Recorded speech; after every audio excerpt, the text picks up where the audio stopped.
शापित हवेली का रहस्य रजत और उसका दोस्त मोहन दोनों ही साहसी युवक थे।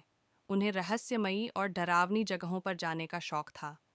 एक दिन उन्होंने सुना कि उनके गांव से कुछ मील दूर एक पुरानी हवेली है, जिसे लोग शापित हवेली कहते हैं कि वहां जाने वाला कभी वापस नहीं आता। इसने रजत और मोहन की जिज्ञासा को और बढ़ा दिया। उन्होंने तय किया कि वे उस शापित हवेली का रहस्य जानकर ही रहेंगे। एक शाम दोनों दोस्तों ने अपना सामान तैयार किया और हवेली की ओर निकल पड़े। हवेली के पास पहुंचते पहुंचते रात हो गई थी। हवेली बहुत ही भयानक लग रही थी, जैसे कि उसकी दीवारें भी कोई कहानी बयां कर रही हों। दरवाजे पर पहुंचकर उन्होंने देखा कि वह अध खुला था। दोनों ने हिम्मत जुटाकर अंदर प्रवेश किया। हवेली के अंदर का माहौल और भी डरावना था।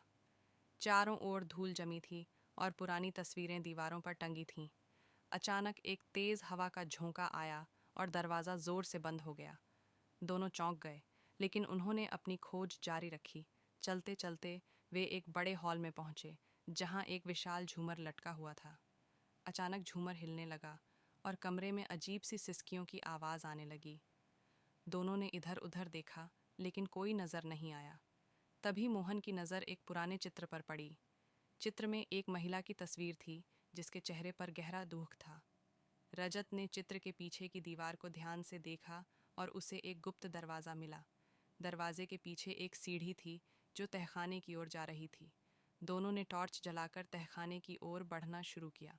तहखाने में पहुंचते ही उन्हें एक पुरानी किताब मिली। किताब के पन्नों पर एक डरावनी कहानी लिखी थी। कहानी के अनुसार इस हवेली में रहने वाली महिला का नाम राधिका था। उसे उसके ही पति ने मार डाला था, क्योंकि वह किसी और से प्रेम करती थी। उसकी आत्मा को कभी शांति नहीं मिली और वह इसी हवेली में भटकती रहती है, अपने न्याय की तलाश में। रजत और मोहन ने महसूस किया कि हवेली में अजीब सी हरकतें होने लगी हैं। अचानक उन्होंने राधिका की आत्मा को सामने देखा। वह दुखी आंखों से उन्हें देख रही थी। रजत ने हिम्मत कर उससे पूछा, हम आपकी कैसे मदद कर सकते हैं? राधिका ने रोते हुए कहा, मेरे हत्यारे को सज़ा दिलवाओ। मेरा पति अब भी इस हवेली में है, उसकी आत्मा भी इस हवेली में कैद है। उसे मेरे सामने लाओ ताकि मुझे न्याय मिल सके। रजत और मोहन ने उस आत्मा को खोजने की ठानी। उन्होंने हवेली के हर कोने की तलाशी ली और अंततः उन्हें एक कमरे में एक अजीब सी परछाई दिखी। वह परछाई राधिका के पति की थी।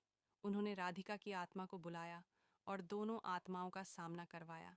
राधिका की आत्मा ने अपने पति से कहा, तुम्हारे कारण मेरी आत्मा को वर्षों से शांति नहीं मिली। अब समय आ गया है कि तुम अपने अपराध को स्वीकार करो। राधिका के पति की आत्मा ने अपने अपराध को स्वीकार किया और माफ़ी मांगी। तभी एक तेज़ रोशनी आई और दोनों आत्माएं हवेली से बाहर चली गईं। हवेली में अचानक शांति छा गई। रजत और मोहन ने महसूस किया कि हवेली का शाप अब खत्म हो गया है। उन्होंने गांव लौटकर लोगों को यह कहानी बताई। अब वह हवेली शापित नहीं रही और लोग वहां जाने से नहीं डरते थे।